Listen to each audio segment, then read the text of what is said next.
Mga kwento ng lagim.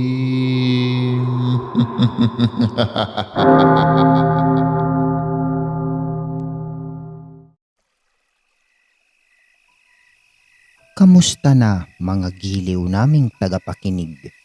Maaari po kayong mag-send sa amin ng mga kwentong katatakutan at pwede po kayong mag-like at mag-comment kung nasang lugar po kayo para ma-shoutout po namin kayo sa susunod naming kwento. Maraming salamat mga giliw naming tagapakinig. Don't forget to like and subscribe our channel para palagi po kayong updated sa mga kwentong katatakutan. Mula nga noon, ako na ang utusan ng matanda at nahalata kong marami itong pera at nagtataka ako dahil hindi naman siya nakakapunta sa bangko at hindi rin naman pumupunta sa ATM. Pero may pera ito at naisip kong na baka ang pera nito nakatabi lang sa loob ng kanyang inuupahan at nag-aalala ako sa kanya. At dahil busy ang Tita Darwin kasi pabalik-balik sa amin sa Samar at sa Bicol at kumukuha pa rin siya ng kasambahay at dinadala niya sa agency. Yun pa rin ang trabaho ni Tita Darwin. Kaya iniiwan na niya ako sa bahay ng solo at lagi naman akong nasa bahay ng matanda. At minsan tinulungan ko siyang maglaba at tuwang-tuwa ito sa akin. Hanggang isang araw nagkwento ito at halos pumatak ang luha at hindi niya mapigilan. Natakot ako. Sabi ko, baka mamaya atakihin ito sa puso. Kaya nakaantabay ako sa kanya at nakikinig sa kanyang mga kwento. Alam mo ba, Roan, mayaman kami. Ang asawa ko nanungkulan dati bilang politiko sa isang lugar dito sa Cubao at ako naman retired teacher. Kaya may pension ako at yun ang ginagamit ko ngayon. At saka bukod doon may kaya ang napangasawa ko at ang mga naipundar namin kinuha na ng mga anak ko. Ang mga professional ang tatlo kong anak, Roan. Lahat sila may kaya sa buhay. Pero nang malaman nila na may sakit na ako, may cancer ako sa buto, Roan. At dahil siguro nakakabili pa ako ng gamot, kaya humahaba pa ang buhay ko. Pinabayaan na nila ako at inuupa nila ako ng kwarto dito. At dati dinadalhan pa nila ako ng pagkain. At pera ngayon, pinabayaan na nila ako. Para akong asong iniwan na lang sa langsangan. Tanggap ko na ang lahat. At kung mamamatay man ako at andito ka, Roan, ikaw na ang bahala sa akin na. Wika pa ng matanda at naluha na ito. Pumasok sa isipan ko noon na hindi lang pala ako ang may masaklap na kapalaran sa mundo. Iniisip ko na ang matanda ay mayaman na at may mga anak pero may sakit at natitiis siya ng kanyang mga anak. Samantalang ako, tumakas sa ama kung demonyo at ikwento ko rin sa matanda kung ano ang sitwasyon ko. Halos 1 taon din kaming magkasama ng matanda pero nararamdaman ko na humihina na ang katawan nito. Kaya sinabi ko sa kanya na ibigay ang address ng kanyang mga anak at pupuntahan ko. Baka sakaling mahingan ko ng tulong kung may mangyaring masama sa kanya. Pero nagbili nito sa akin na wag na lang at nakikiusap siya sa akin na hindi dapat malaman ng mga anak niya kung sakali man siya ay mamatay na. Roan, kausap ko na ang barangay at alam na ni Kapitan ang gagawin kung sakali na ako'y mawala sa mundo. Kilala ako ni Kapitan, maging ang mga anak ko. Kaya kung sakaling may mangyari sa akin, Roan, pupunta ka lang kay Kapitan at alam na niya ang gagawin sa akin. Hirap na akong bumangon sa gabi.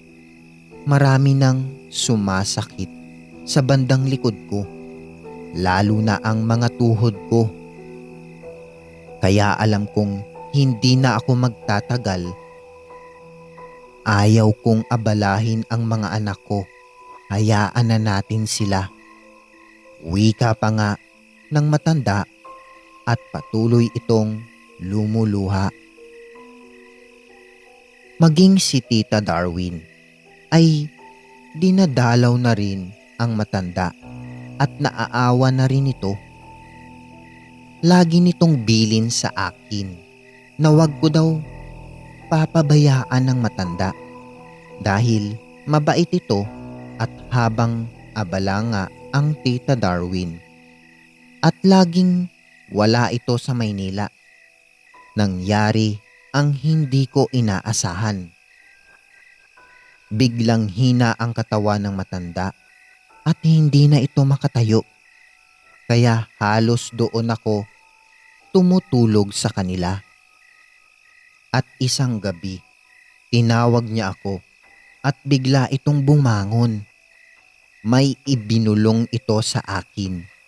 May itinuro siya sa aking isang itim na bag at sinabi nito na oras na siya ay mawala na. Huwag na huwag ko daw yung ibibigay kahit kanino. Agad ko daw itong itago sa bahay namin at huwag na huwag ko daw ipapakita kahit kanino. Saka ako na lang daw bubuksan pag nawala na siya. Lola naman kung ano-anong sinasabi mo. Ano pa ba ang masakit sa inyo? Baka pwede ko kayong dalhin sa ospital. Sige na po, matulog na kayo para mawala ang inyong nararamdamang sakit. Gusto niyo po ba ng tubig? Iinom po ba kayo ng gamot? Sabihin niyo lang po sa akin. Wika ko naman. Ngumiti lang ito at muling nahiga. At ako naman ay natulog ng muli.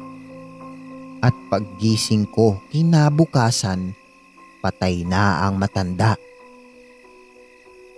Matagal ako bago nakakibo. Titig na titig ako sa kanyang mukha.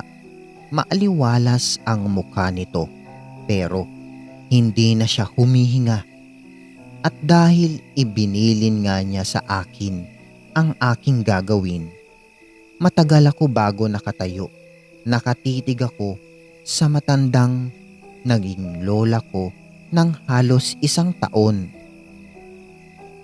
At tumayo na ako at pupunta na ako sa bahay nila Kapitan. At naalala ko ang bag na itim, binitbit ko ito at umuwi muna sa bahay namin. Nagkataon naman na wala si Tita Darwin noon at nasa Bicol. Kaya matapos kong iuwi ang bag na itim, nagsadya na ako sa bahay ni na Kapitan. At tama nga ang matanda. Alam na nito ang gagawin at may tinawagan nito at inasikaso na niya ang matanda. Nagbilin pala ang matanda na ayaw niya ng paglamayan siya at susunod nga ni Kapitan ang gusto ng matanda. Matapos ang libing, habang inaalala ko ang aming pinagsamahan ng matanda, naiiyak ako pag naaalala ko ang mukha nito. Kasi malaki-laki rin ang perang kinita ko sa kanya.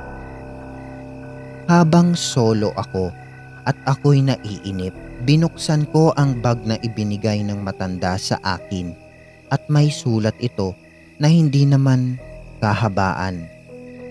Nakakapagbasa naman ako kahit paano, kaya naunawaan ko ang nakasulat at nagulat ako sa laman ng bag. Madaming pera at alahas at nakalagay sa sulat, ingatan ko ang mga antigong niyang alahas at ang pera naman ay pagyamanin ko daw. Umabot daw yun ng nasa 5 milyon. Kasama pa ang ATM na nakalagay din ang PIN code at may laman din daw itong pera. At agad ko daw kunin ang laman nito. Halos natulala ako. Mayaman nga ang matanda at dahil ako ang kanyang huli na nakasama sa akin, niya ibinigay ang lahat. Hindi ko malaman kung paano ko sasabihin sa Tita Darwin ko ang lahat. Pero dahan-dahan kong sinabi ko sa kanyang mabuti na lang at mabait ang umampon sa akin. Sinabi niya sa akin na ibangko ko ang pera at ingatan ko ang mga alahas at mag-aralaw ako at magtapos at nangako si Tita Darwin sa akin. Nagagabayan niya ako. Ganun na nga ang nangyari sa buhay ko. Sa isang iglap, nagbago ang takbo ng aking buhay at lagi kong dinadalaw ang puntod ng matandang tumulong sa akin at nakapag-aral ako at nakapagtapos ng kolehiyo. At sinabi ng Tita Darwin na magnenegosyo daw kami para daw mabago ang buhay ko. Ang pera anak ay nauubos, pero kung ilalagay mo yan sa tamang lalaguyan. At tsak, matutuwa ang matanda sa gagawin mo, payo ni Tita Darwin. Nakabili kami ng Tita Darwin ng lupa't bahay at nagpatayo kami ng mga paupahan at nagnegosyo kami ng isang salon at si Tita Darwin ang namamahala. Ako naman ay tapos na ng pag-aaral. Kaya kayang-kaya kong magnegosyo at pinasok ko ang online business at dahil doon lalo lumaki ang perang ibinigay ng matanda. Binalikan ko ang pamilya ko sa Samar at tinanong ko sa mga kapatid ko kung gusto nilang lumuwas, pero sinabi nila na may buhay na sila doon at may pamilya na. Masakit man pero wala akong amor sa inay at lalo na sa itay ko. Hinding-hindi ko sila tutulungan. At sinabi ko sa mga kapatid ko na patawarin ako, sila na ang bahala sa matanda na ring magulang namin. Sinabi kong walang makukuha sa akin ng ama't ina namin kahit isang sentimo at naunawaan naman nila ang lahat. Ang mga kapatid ko ang binigyan ko ng puhunan at masaya sila sa naging kapalaran ko. Sa ngayon ay ako ay tagumpay na negosyante.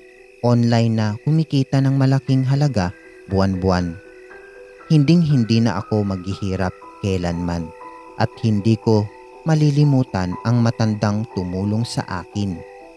At ang taong bumago sa aking buhay, ang aking nanay-nanayan na si Tita Darwin. At nanatili ito sa tabi ko at sinabi ko sa kanya na sasamahan ko siya hanggang sa kanyang pagtanda.